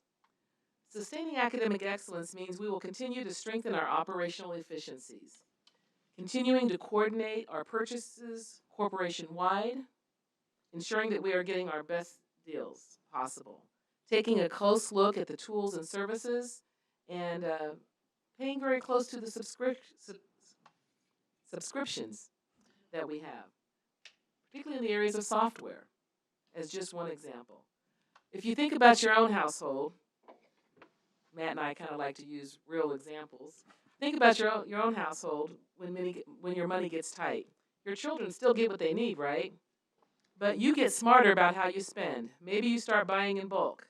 Maybe you sit down and take a hard look at all those monthly subscriptions and ask, do we really need Netflix, Hulu, Apple TV, and Prime? Which ones do we keep? I don't know, some of us probably need to rethink that, myself included. That's exactly what we're doing, though, here at MCCSC. When funding gets tighter, we protect what matters most. And what matters most is taking care of our children in our classrooms. Earlier this evening, Dr. Henderson talked about several key principles that guide our decision making. We are living those principles every single day. So as leaders, we're looking at how we operate behind the scenes. We're continuing to coordinate purchases across the corporation to make sure we get the best deals. And just like you might audit your family's spending, we're making sure every one of our dollars is being used as efficiently as possible. Every leader in our organization, every leader, has been tasked with being more efficient and more disciplined with how they spend taxpayer dollars. We're doing this to protect your children's experiences in our schools. These are the kinds of smart, behind-the-scenes decisions that allow us to keep investing where it counts, in our students, in our teachers, and in our classrooms. Sustaining academic excellence. We believe that it is very doable to achieve fiscal balance while also sustaining academic excellence. The two do not have to be mutually exclusive. It may mean that we begin to reimagine how we do our work and how we sustain excellence. It may look different. Achieving financial balance does not mean scaling back what makes MCCSC exceptional. We will continue to offer strong STEAM programs, musical, visual, performing arts, extracurriculars, early learning, global learning, college and career pathways, and a wide variety of academic programs and experiences that draw families to choose MCCSC. A few minutes ago, you did hear Superintendent Harmon celebrate many of our students. And I didn't mean to repeat that twice. Just this, but it was that important. I mean, how excited were you to see all those children here, right? That's what it's about. So it was worth saying twice. I meant to say that twice. In addition to the amazing students that we saw this evening, just this past weekend, Bloomington North placed second and Bloomington South placed third in the Science Olympiad competition regionals, and they're going to state. You heard about that from Ms. Helms. Two of our middle schools placed high enough to go to state competition as well, Jackson Creek and Tri-North. That kind of success that we are experiencing is not by chance. It is the result of hard work by awesome teachers and committed students, and we are committed to protecting this type of investment in our students. We will continue to innovate and offer the kind of school experiences that do attract our families. When resources are tight, innovation is what will carry us forward. Our team will continue to find new ways to deliver excellent academic opportunities for our students today and for years to come. Just a few examples of excellence in action were seen at our recent Student Excellence Awards 3 weeks ago. And what you see on this slide here, you see 3 really clear examples. Seeing the success of our students is the best way to know if we are sustaining diverse student opportunities. On the left, you'll see Blake under music and musical and performing arts. Blake is a talented and creative force at Bachelor Middle School. He earned a place in the prestigious Junior All-State Jazz Band. I mean, really, the Junior All-State Jazz Band, and he's in middle school, showcasing exceptional musical ability. Blake also shines as a member of the Bachelor Television, BTV, where he produced a 1-minute reel for the Indiana Association of School Principals Real Impact Series competition. Now, how many of you have presented something for the Indiana Association of School Principals? And Eric Gilpin may not raise his hand because he probably has. But he captured the energy and excitement of Bachelor school-wide through a walkathon and a lock-in fundraiser. So that's Blake on the left. In the middle, we have Peter for extracurriculars, makerspaces. Peter is a leader in every sense of the word at Tri-North Middle School. He balances rigorous academics, athletics, Science Olympiad, I'm sure he was there this past weekend, National Junior Honor Society, and his role as an Armor Ambassador with remarkable maturity and poise. As a makerspace teaching assistant, Peter strengthens the learning environment daily. Whether troubleshooting a 3D printer, now how many of you know what a 3D printer is or what it does? You don't have to raise your hand. Demonstrating techniques, organizing equipment, or helping classmates one-on-one. And on the right, for STEAM, Namora. She is a brilliant student at Templeton Elementary whose talent, humility, and kindness makes her an exceptional student and leader. She excels across all academic areas with ease and beyond the classroom. She is active in Girl Scouts. She's in her 2nd year in the MCCSC Strings program, and she is leading the way as a founding member of Templeton's first ever robotics club. These are just 3 of the many, many students, almost 100 students who were celebrated at our awards ceremony a couple of weeks ago. And we have hundreds more that are just as deserving. We are also sustaining excellence by the promises that we've made to the community as a result of our referenda. An important thing you should know is that we are, in fact, following through on all of those promises. We have a 2022 referenda that helps pay for teachers, staff, and learning. We also have a 2023 referenda that expands families' access to early learning. As 2 quick examples that you see on here, more than 500 families are benefiting from high-quality preschool and pre-K. That's more than double what we provided prior to the referenda. We wouldn't have been able to do that prior to the referenda. And school supplies. Families don't need to buy them. The referenda provides them. We just opened enrollment for our preschool and our pre-K program, was it last week? And we still have spaces available. So more families can join our preschool and our pre-K programs. 100% of our enrolled students attend pre-K for free or half price or less for the 25-26 school year. Our 3-year-old preschool program, the majority of our enrolled students, approximately 75%, attend for free this year. Referenda funds will continue to be used in this manner. In spite of the economic challenges that I highlighted a few minutes ago, it's important for you to note that MCCSC is ahead of the class when it comes to teacher salaries. The average teaching salary for MCCSC is $69,770, which is 12% higher than the statewide average. And our minimum starting teacher salary for those coming right out of college is $57,750, nearly 28% higher. In looking at some of the informal data that we can put our hands on, it appears as if we are in the top 15% of salaries for all Indiana school corporations in terms of our starting teacher salaries. And that's something to be proud of. That's something that we can certainly leverage in the economic climate and economic reality within our community when we see that economically salaries and wages are going down in Bloomington, but we are certainly at the forefront in terms of our ability to pay our employees, our teachers, and our support staff better than most. We are 1 year into our 2-year strategy, and the results are clear, as you heard from Mr. Irwin a few moments ago. The future is brighter because of the disciplined approach that we have taken up to this point in time. We cannot slow down. We need to continue to be disciplined in our approach. In spite of those successes, our work is not complete. There's a lot more work to be done in order for us to achieve the fiscal balance, which is this board's #1 priority. There are numerous headwinds that we must face every day. We do not know what course or direction will be taken in the area of federal dollars. Those federal dollars are essential for us because they supplement the types of programs that we provide for our students. But we will continue to monitor state and federal impacts. We will also continue to identify operational efficiencies that will allow us to work smarter.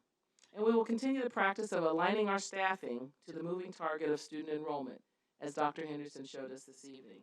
We must and we will operate within the dollars that we have. Last month, we were excited to be able to share with you our new financial portal, Every Dollar, Every Student. I encourage you to stay updated on our 2-year strategy in our financial portal on our corporation website. This is a place for both information, but we also see this as educational as well, so that everyone in our community can see how we're spending every dollar on behalf of every student. The second part of what we wanted to share with you this evening has to do with our bond projects.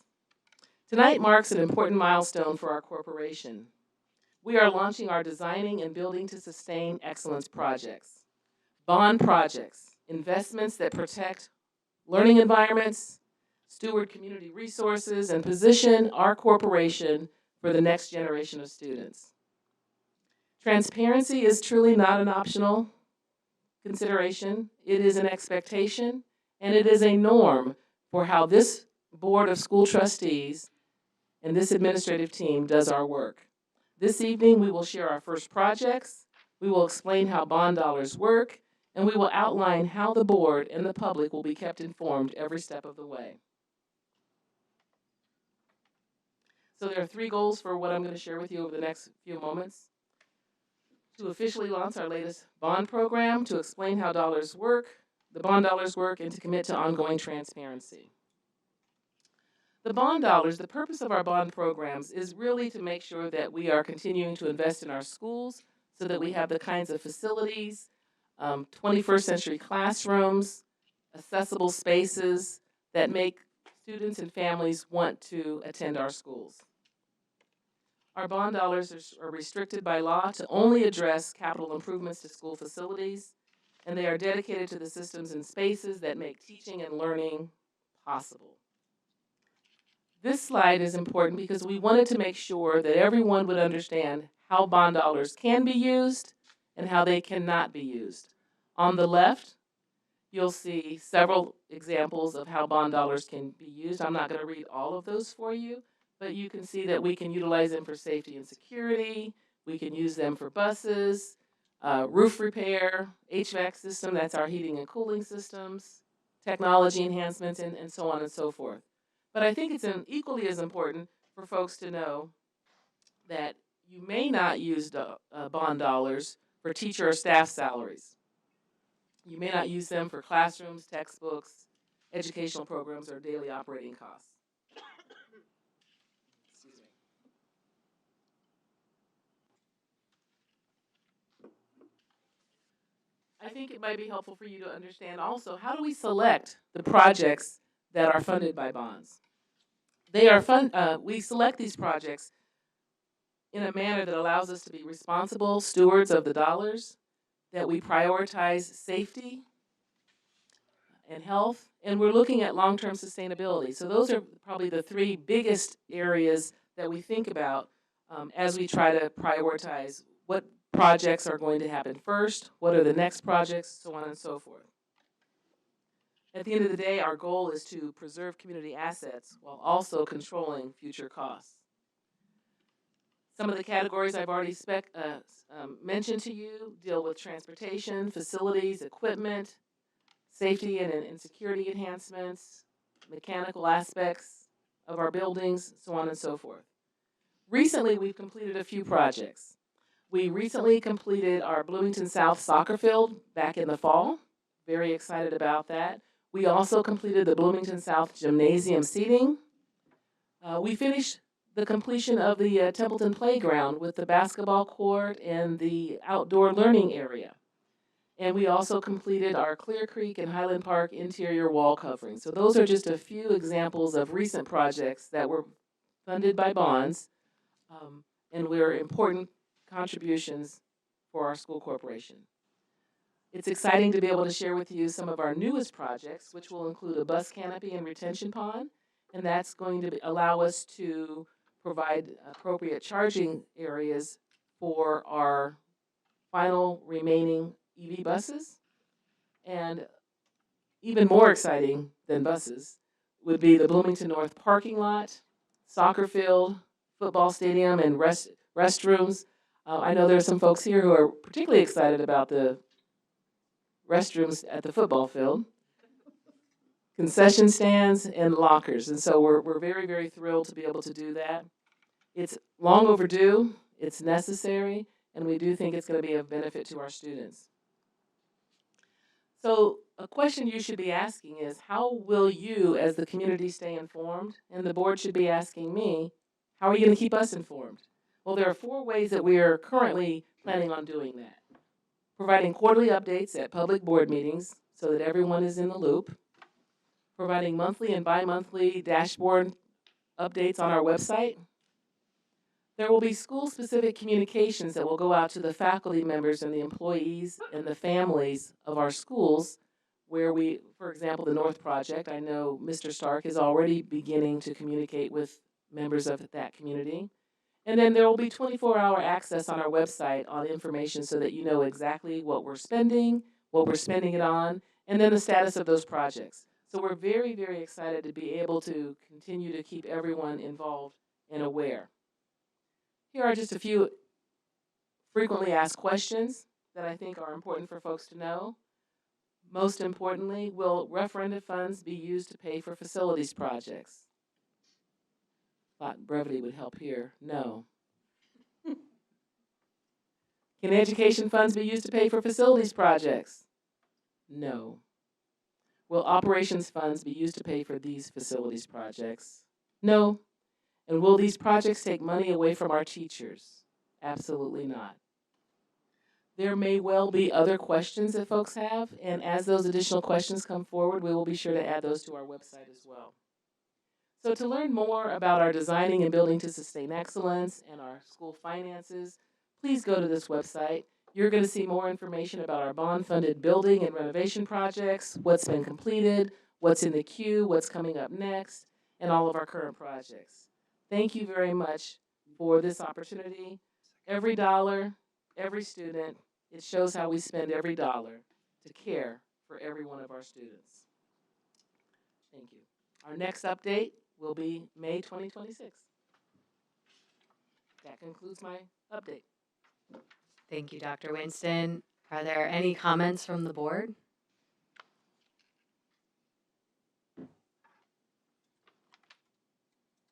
Not one.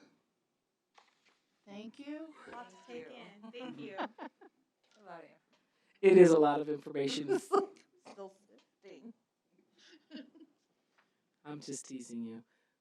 I appreciate this level of transparency, and I know we've talked about this before, but I would extend that not only to this presentation, but I think the new portal for understanding school finances is I am I continue to be really thankful to Sarah DeWeese and to you, Dr. Winston, Matt Irwin, everyone who contributed to that. I think that's a really important part of our strategy to be transparent. I'm also glad that you mentioned the where we are in teacher salaries, that we're in the top 15% of the state. I know every time we ask the community for feedback, there is a focus on making sure that we are providing for our teachers. And I'm actually really grateful to the community for keeping the focus on teachers because I think everyone here knows how important that is. So I'm glad you highlighted that as well. Thank you. Thank you for saying that. And one thing that I think is equally as important for everyone to be aware of, our teachers are still not paid enough. I think it's important to know that while we are one of the best employers in the state and we pay better than most, I don't believe it's enough given the work that we're asking our teachers to do each and every day. And I am eager to get to the point where our salaries can continue to increase on behalf of our teachers and all of our employees. That's a priority for all of us. And I think with the fiscal discipline that we're showing now, in the future, we will be better positioned to be able to do that. Thank you for saying that. I think that's right. Thank you. Other comments from the board? All right. Thank you, Dr. Winston, again.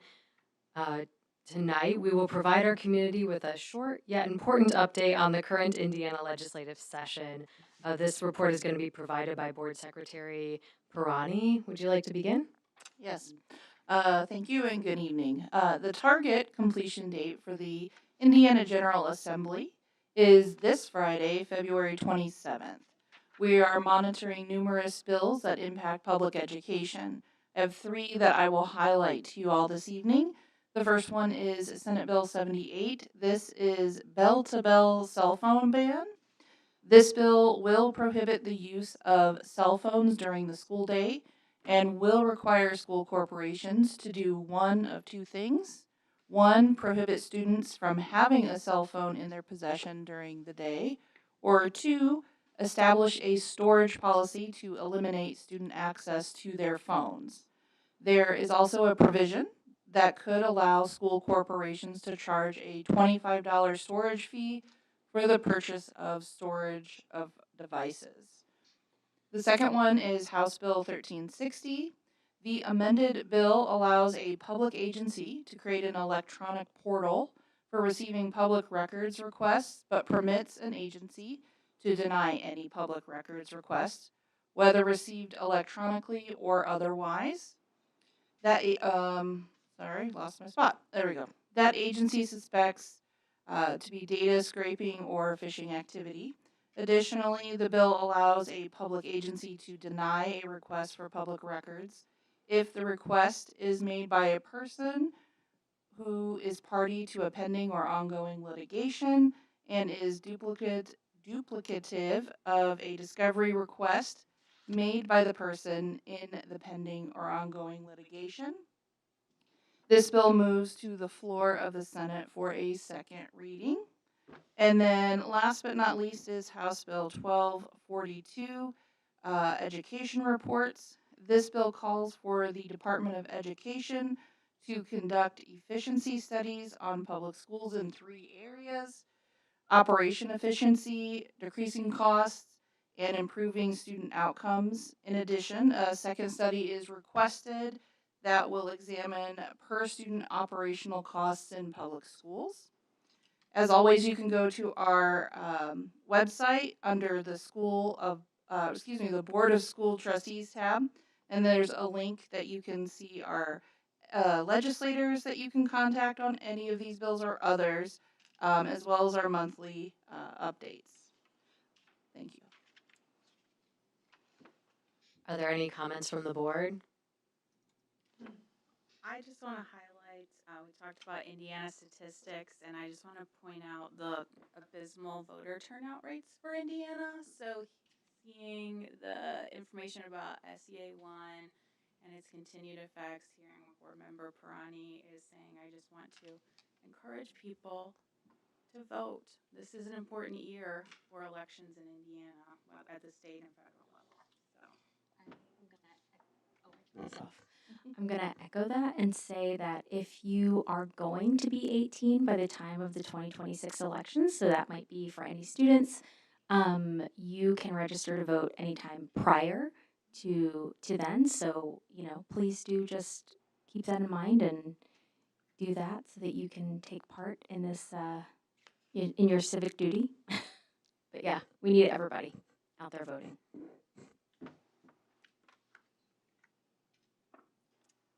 Thank you, Secretary Prani, and thank you for the encouragement to vote, Aaron and April. Are there any reports from other committees or final comments from the board?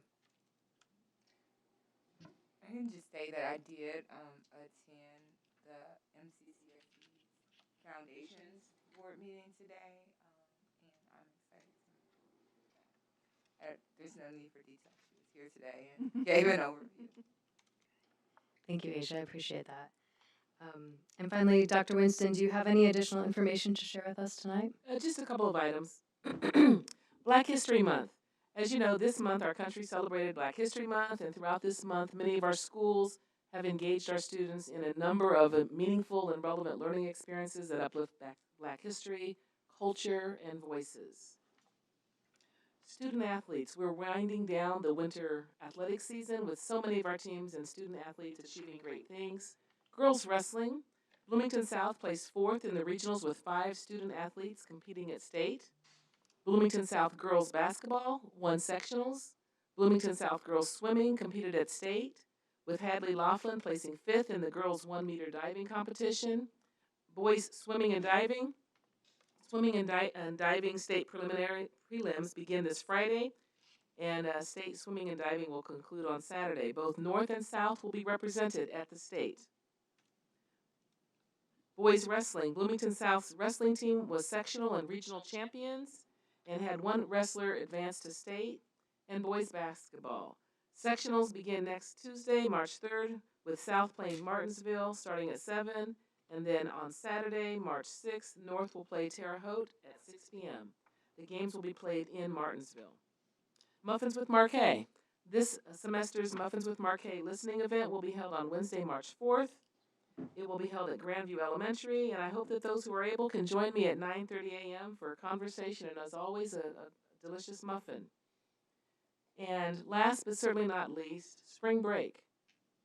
In case you weren't aware, spring break is right around the corner, March 16th through the 20th. Classes will resume on March 23rd. Everyone enjoy your time off. That concludes my report. Thank you, Dr. Winston. That did remind me that over the weekend I had the opportunity to attend the Black History Month poster competition sponsored by the city. And shout out to Fairview Elementary for having the most elementary entries for the poster competition, and Bloomington High School North had the most high school entries for the competition. I learned a lot about Black leaders at the competition. All the posters were amazing, and those 2 schools in particular really showed up. Any other last minute comments from the board? All right.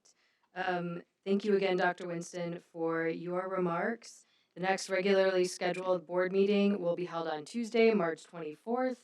We are adjourned.